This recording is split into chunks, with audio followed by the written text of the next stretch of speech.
பழனி முருகன் அருளால் நல்லதாகவே நடக்கட்டும். அனைவருக்கும் வணக்கம். இன்னைக்கு நம்ம பார்க்க போகிற வீடியோ என்ன அப்படின்னா, கந்த சஷ்டி விரதம் 2025 எப்படிப்பட்ட ஒரு சிறப்பு பெற்று இருக்கு. இந்த கந்த சஷ்டி விரதம் யாரெல்லாம் இருக்கலாம், கந்த சஷ்டி விரதத்தில் எப்படி பல வகை இருக்கோ அதே போல தாங்க இதை கடைபிடிக்கும் நாட்களுமே பல வகைகள் இருக்கு. சில பேர் பார்த்திங்கன்னா 48 நாட்கள் முருகப்பெருமானை வேண்டி சஷ்டி விரதம் இருப்பாங்க. அப்படி முடியாதவங்க 21 நாள் அல்லது 11 நாள் அல்லது 7 நாள் என பல வகைகளில் தங்களால் முடிந்த நாட்கள் விரதத்தை தொடங்குவாங்க. இதில் பெரும்பாலானவங்க அந்த 7 அல்லது 6 நாட்கள் விரதத்தை தான் முக்கியமாக கடைபிடிக்கிறாங்க. ஏன் அப்படின்னா, அப்படி 7 நாட்களுமே கந்த சஷ்டி விரதம் இருக்க முடியாதவங்க என்ன செய்யலாம், எப்படி வழிபட்டால் அந்த 7 நாட்களும் கந்த சஷ்டி விரதம் இருந்த பலனை முருகப்பெருமானோட அருளையும் முக்கியமாக பெற முடியும் அப்படிங்கிறத பற்றி நம்ம இந்த பதிவின் மூலமாக பார்க்க போகிறோம். அது மட்டும் இல்லாமல் எல்லா 6 படை வீடுகள்லையுமே இந்த அற்புதம் நிறைந்த கந்த சஷ்டி விழாவானது சிறப்பாக கொண்டாடப்படும். அப்படி நம்ம பழனி முருகன் கோவிலில் எப்படிப்பட்ட ஒரு சிறப்புகள் பெற்று இந்த கந்த சஷ்டி விழாவானது இருக்க போகுது. இந்த கந்த சஷ்டி விரதம் 48 நாட்கள் இருக்க முடியாதவங்க அந்த சூரசம்ஹாரத்துடன் இந்த ஒரு நாள் எப்படி விரதம் இருந்தால் அது எப்படி உங்களுக்கு முழுமையான பலன்கள் கிடைக்கும் அப்படிங்கிறத பற்றி தான் இந்த பதிவின் மூலமாக நம்ம தொடர்ந்து பார்க்க போகிறோம். இந்த வீடியோ உங்களுக்கு யூஸ்ஃபுல்லாக இருக்கும். வீடியோவை ஸ்கிப் பண்ணாமல் முழுமையாக பாருங்கள். வீடியோ பிடிச்சிருந்தால் லைக் பண்ணுங்கள், கமெண்ட் பண்ணுங்கள், ஷேர் பண்ணுங்கள். நீங்கள் இதே போல் தகவலை தெரிஞ்சுக்கணும் அப்படின்னாலும் நம்ம சேனலை சப்ஸ்கிரைப் பண்ணி வச்சுக்கோங்க. கூடவே இருக்க பெல் பட்டனையுமே ப்ரெஸ் பண்ணிட்டு வாங்க வீடியோக்குள்ளே போகலாம். முதல்ல நம்ம கந்த சஷ்டி விரதம் அப்படின்னா என்ன, இந்த கந்த சஷ்டி விரதத்தை நம்ம யாரெல்லாம் இருக்கலாம். கந்த சஷ்டி விரதம் அப்படிங்கிறது முருகப்பெருமானோட முழு அருளை வேண்டி நம்மளுடைய வாழ்வில் இருக்கக்கூடிய பலவிதமான துன்பங்கள் இருந்து விடுபடுவதற்காக இருக்கப்படும் ஒரு அற்புதமான விரதங்க.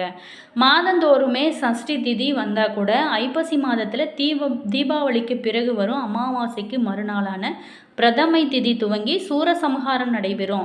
சஷ்டி திதி வரையிலான இந்த 6 நாட்கள் சில பேர் விரதம் இருப்பாங்க. இன்னும் சில பேர் சூரசம்ஹாரத்திற்கு அடுத்த நாள் நடைபெறும் முருகப்பெருமானோட திருக்கல்யாண வைபவம் வரைக்கும் 7 நாட்கள் விரதத்தை கடைபிடிப்பாங்க. முருகரோட அருளை பெற நம்ம முக்கியமாக செய்ய வேண்டியது ரொம்ப முக்கியங்க. ஆனால் உடல்நிலை, சூழ்நிலை போன்ற பலவிதமான காரணங்களால் முருக பக்தராக இருந்தால் கூட துன்பங்கள் தீர்ந்து வேண்டுதல்கள் நிறைவேற முருகனை நினைத்து கந்த சஷ்டி விரதம் இருக்க வேணும் அப்படின்னு நினச்சா கூட ஆனால் இருக்க முடியாமல் போயிருக்கோம். இதனால் நம்மளால் விரதம் இருக்க முடியலையே அப்படின்னு ஃபீல் பண்ணுறவங்களுக்கு கண்டிப்பாக இந்த வீடியோ யூஸ் ஆகுங்க. முருகரோட அருள் நமக்கு கிடைக்காதா என வருத்தப்பட தேவையில்லை. கந்த சஷ்டியோட 7 நாட்களுமே விரதம் இருக்க முடியாதவங்க கூட சஷ்டி திதி வரும் சூரசம்ஹார நாளான அக்டோபர் 27ஆம் தேதி ஒரு நாள் மட்டும் இந்த கந்த சஷ்டி விரதம் இருந்து முருகப்பெருமானோட முழு அருளையுமே பெற முடியுங்க. இது எப்படி அப்படிங்கிறது நம்ம ஃபுல்லாக இந்த வீடியோவில் பார்க்கலாம். வீடியோவை ஸ்கிப் பண்ணாமல் முழுமையாக பாருங்கள். 6 படை வீடுகள்லையுமே பார்த்திங்களா, தமிழ்நாட்டில் மிகவும் பிரபலமான 6 படை வீடுகளில் ஒன்றான பழனி தண்டாயுதபாணி கோவிலில் வரும் அக்டோபர் 22ஆம் தேதி புதன்கிழமை அன்னைக்கு கந்த சஷ்டி விழாவானது சிறப்பாக தொடங்கியிருக்கு. இந்த ஆண்டை 2025 கந்த சஷ்டி விரதம் 22ஆம் தேதி ஆரம்பித்து 27ஆம் தேதி அன்னைக்கு சூரசம்ஹாரத்துடன் முடிவடைகிறதுங்க. இந்த பண்டிகை பார்த்திங்களா, முருகன் சூரபத்மன் அரக்கனை வென்று சாதனையை கொண்டாடும் மிக முக்கியமான ஒரு விழா. பக்தர்கள் 6 நாட்கள் விரதம் இருந்து தங்களோட பிரார்த்தனைகளை நிறைவேற்றிக் கொள்கிறாங்க. மேலுமே இந்த நாளில் நம்ம என்னென்ன செய்யலாம் அப்படின்னு பார்த்தோமா, ஐப்பசி மாதத்தில் நடைபெறும் கந்த சஷ்டி விழா முருகன் பக்தர்களுக்கு துன்பங்கள் தீர்க்கும் பெரிய சக்தியை கொண்டதுங்க. கந்த புராணத்தின்படி சிவபெருமானோட மகன் கார்த்திகேயன் முருகன் தன் வேளால ஆயுதத்தால் சூரபத்மன், அனமுகன், பனுமுகன், சிம்மகன் என்னும் அரக்கர்களை அழித்த சம்பவத்தை இது சித்தரிக்கிறதுங்க. பழனி கோவிலில் விழா தொடக்கத்தில் கொடியேற்றமானது நடைபெறும். தண்டாயுதபாணி சிலை மிகப்பெரிய அழகில் எடுக்கப்பட்டு கோவில் சுற்றுவழி மற்றும் நகரோட முக்கிய தெருக்களில் ஊர்வலமானது வர ஆரம்பிக்குங்க. ஆரம்ப நாளில் பார்த்திங்களா, பக்தர்கள் பால் காவடி, பூக்காவடி போன்றவற்றை எல்லாமே சுமந்து மலைக்கு சென்று வருவாங்க. கோவில் நிர்வாகம் சிறப்பு அபிஷேகங்கள், அலங்கார பூஜைகள், கந்த சஷ்டி கவசம் பாராயணம் இது எல்லாத்தையுமே ஏற்பாடு செய்வாங்க. 6ஆம் நாளான அக்டோபர் 27ஆம் தேதி மாலை சூரசம்ஹார நிகழ்ச்சிக்காக மலை கொழுந்து அம்மனிடம் வேல் வாங்குதல் நிகழ்ச்சி. மாலையில் வடக்கு கிரி வீதியில் தாரகாசூரன், கிழக்கு கிரி வீதியில் பானுகோபன், தெற்கு கிரி வீதியில் சிங்கமுகாசூரன், மேற்கு கிரி வீதியில் சூரபத்மன் ஆகியவங்கள சின்ன குமாரசுவாமி வதம் செஞ்சும் சூரசம்ஹாரமானது சிறப்பாக நடக்கிறதுங்க. அக்டோபர் 28ஆம் தேதி முருகன் கோவில் திருக்கல்யாண மண்டபத்தில் வள்ளி தெய்வானை சண்முகருக்கு திருக்கல்யாணமானது சிறப்பாக நடக்கிறதுங்க. மேலுமே இந்த விழாவில் பார்த்திங்களா லட்சக்கணக்கான பக்தர்கள் பங்கேற்பாங்க எனவும் எதிர்பார்க்கப்படுது. கோவில் நிர்வாகம் கூட்ட நெரிசலை கருத்து கொண்டு கூடுதல் போலீஸ் பாதுகாப்பு ஏற்பாடுகளுமே செய்யப்பட்டு வராங்க. பக்தர்கள் ஓம் சரவண பவ மந்திரம் திருப்புகழ் பாடல்கள் ஜபித்து மனதை தூய்மைப்படுத்தி கொள்கிறாங்க. இந்த விழா பார்த்திங்களா பக்தர்களுக்கு ஆன்மீக சமாதானத்தையும் வெற்றியும் அளிக்கும் எனவும் நம்பப்படுது. இந்த சிறப்பு விழா பார்த்திங்களா பழனியின் சுற்றுலா மற்றும் பக்தி சூழலை மேலுமே உயர்த்தும் எனவும் எதிர்பார்க்கப்படுதுங்க. 48 நாட்கள் விரதம் இருக்கிறவங்க பார்த்தீங்கன்னா செப்டம்பர் தேதியை நீங்கள் துவங்கியிருப்பீங்க. செப்டம்பர் மாதத்திலேயே நீங்கள் துவங்கியிருப்பீங்க. அதே மாதிரி நீங்கள் இந்த 6 நாட்கள் அல்லது 7 நாட்கள் விரதம் இருக்க ஆரம்பிச்சிங்க அக்டோபர் 22ஆம் தேதியை துவங்கியிருப்பீங்க. இது எல்லாமே நம்மளால் விரதம் இருக்கும். ஆனால் விரதம் இருக்குன்னு ரொம்ப நாளாக ஆசை. ஆனால் அதுக்கு ஒரு சந்தர்ப்பங்களே அமைய மாட்டேங்குது. நம்ம என்ன செய்வது? முருகரோட முழு அருளையும் எப்படி பெறுவது? அந்த கந்த சஷ்டி நாளான அந்த ஒரு நாள் மட்டுமாவது நம்ம விரதம் இருக்கணும் அப்படின்னு நினச்சி கண்டிப்பாக நீங்கள் விரதம் இருங்க. முருகனோட முழு அருளுமே உங்களுக்கு கிடைக்குங்க.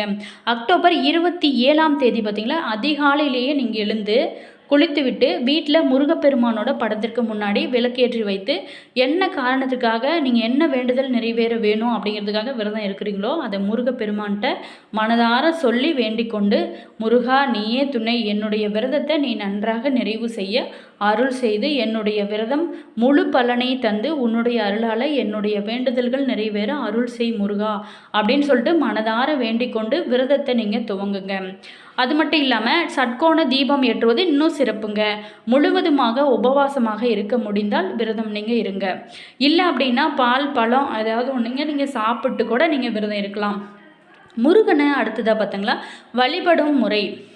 முருகப்பெருமானோட படத்திற்கு செவ்வரளி, முல்லை, செம்பருத்தி ஏதாவது ஒரு மலர்களை நீங்கள் சூட்டி முருகனுக்கு பால் மற்றும் பழம் நைவேத்தியமாக வைத்து வழிபட வேணுங்க.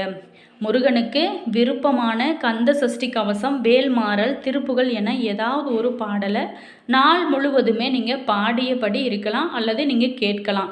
எதுவுமே தெரியல அப்படின்னு சொல்கிறவங்களுக்கு ஓம் சரவண பவ யாம் இருக்க பயமேன் மந்திரத்தை நீங்கள் சொல்லிக்கொண்டே இருக்கலாங்க.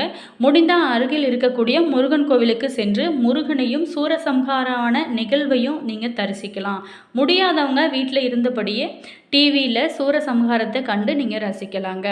மேலுமே மாலையில் முருகப்பெருமானுக்கு பலவிதமான கலவை சாதங்கள் அல்லது சர்க்கரை பொங்கல் நைவேத்தியமாக நீங்கள் படைத்து வழிபடலாம். இது ரொம்ப சிறப்பு. அடுத்ததாக பார்த்தோமா சஷ்டி விரதம் நிறைவு செய்யும் முறை அப்படின்னு பார்த்தோமா சூரசம்ஹாரம் நிறைவடைந்த பிறகு கண்டிப்பாக தலைக்கு குளிக்க வேண்டுங்க. குளித்து விட்டு வீட்டில் சட்கோண தீபம் ஏற்றி முருகனுக்கு படைத்த பால் அல்லது சாதத்தை மற்றவங்களுக்கு நீங்கள் தானமாக கொடுத்து விட்டு நீங்களுமே சாப்பிட்டு விரதத்தை நிறைவு செஞ்சு கொள்ளலாம். விரதத்தை நல்லபடியாக நிறைவு செய்ய அருள் புரிந்ததற்காக முருகப்பெருமானுக்கு மனதார நன்றி தெரிவிக்கணுங்க. அடுத்ததாக பார்த்தோமா முருகப்பெருமானுக்கு மலர்களால் அர்ச்சனையும் செய்து வழிபடலாம். முடிந்தவங்க வீட்டில் முருகன் விக்கிரகம் அல்லது வேல் வைத்திருந்தால் அதற்கு அபிஷேகம் செஞ்சும் வழிபாடு செஞ்சும் நீங்கள் விரதத்தை நிறைவு செய்து கொள்ளலாம். இப்படி ஒரு நாள் விரதம் இருந்தாலுமே 7 நாட்கள் கந்த சஷ்டி விரதம் இருந்த பலனை முழுமையாக உங்களால் பெற முடியுங்க. கண்டிப்பாக முழு நம்பிக்கையோடு நீங்கள் செஞ்சு பாருங்கள். முருகன் அருளால் உங்களுக்கு நீங்கள் என்ன வேண்டுதல் வைக்கிறீங்களோ அது கட்டாயம் நடக்குங்க. முருகன் அருளால் இனி வரக்கூடிய காலங்கள் உங்களுக்கு நல்லதாகவே நடக்கட்டுங்க. நாங்களுமே முருகனிடம் பிரார்த்தனை செய்கிறோம். 2025ஆம் தேதி பார்த்தீங்களா கந்த சஷ்டி விரதம் அக்டோபர் 22ஆம் தேதி தொடங்கி அக்டோபர் 27ஆம் தேதி வரைக்குமே நடைபெறுதுங்க. இந்த 6 நாட்கள் விரதத்தில் பக்தர்கள் கந்த பெருமானை நினைத்து வழிபட்டு சூரசம்ஹாரத்தோடு விரதத்தை நிறைவு செய்வாங்க. அப்படி நீங்கள் ஒரு நாள் அந்த கடைசி 27ஆம் தேதி கூட நீங்கள் விரதம் இருக்கலாம். முடிந்தவங்க இந்த 6 நாட்களுமே நீங்கள் விரதம் இருக்கிறது ரொம்ப சிறப்பு. அதே மாதிரி இந்த 6 நாட்கள் விரதம் இருந்தவங்களும் சரிங்க, இந்த 48 நாட்கள் விரதம் இருந்தவங்களும் சரிங்க, நீங்கள் விரதத்தை நிறைவு செய்வது அந்த ஒரு நாள் விரதம் இருந்தாங்க இல்லையா அந்த மாதிரி தான் நீங்களுமே விரதத்தை நிறைவு செய்து கொள்ளலாம். என்ன நண்பர்களே, இந்த வீடியோவில் நம்ம கந்த சஷ்டி விரதம் எப்படி இருக்கலாம், இந்த முருகப்பெருமானோட அருளை முழுமையாக பெற முருகரோட அருளை பெற நம்ம என்ன செய்ய வேணும் அப்படிங்கிறத நம்ம இந்த வீடியோவில் பார்த்தோம். இந்த வீடியோ உங்களுக்கு பிடிச்சிருக்கோம் அப்படின்னு நினைக்கிறேன். வீடியோ பிடிச்சிருந்துச்சுன்னா மறக்காமல் லைக் பண்ணிக்கோங்க, கமெண்ட் பண்ணுங்கள், ஷேர் பண்ணுங்கள். நீங்கள் இது போல் தகவலை தெரிஞ்சுக்கணும் அப்படின்னாலும் நம்ம சேனலை சப்ஸ்கிரைப் பண்ணிக்கோங்க. கூடவே இருக்க பெல் பட்டனையுமே ப்ரெஸ் பண்ணிக்கோங்க. அப்போ தான் நாங்கள் போடுற ஒவ்வொரு வீடியோவுமே உடனுக்குடன் நோட்டிஃபிகேஷனை வந்து சென்றடையுங்க. அதே மாதிரி உங்களோட கருத்து என்ன அப்படிங்கிறதையும் மறக்காமல் கமெண்ட் பாக்ஸ் செக்ஷனில் சொல்லுங்கள். உங்களுக்கு ஜோதிட ரீதியாக ஏதாவது சந்தேகங்கள் இருந்துச்சு அப்படின்னு நினச்சிங்களாலும் இந்த வீடியோவுக்கும் கீழே டிஸ்கிரிப்ஷனில் ஸ்ரீ வராகி அம்மன் வாட்ஸ்அப் நம்பர் கொடுத்துருக்கோம். அந்த நம்பருக்கு கால் பண்ணி பேசுனீங்க அப்படின்னா கட்டாயம் நல்ல தீர்வு கிடைக்கும். ஆல் விவோஸ், தேங்க்யூ.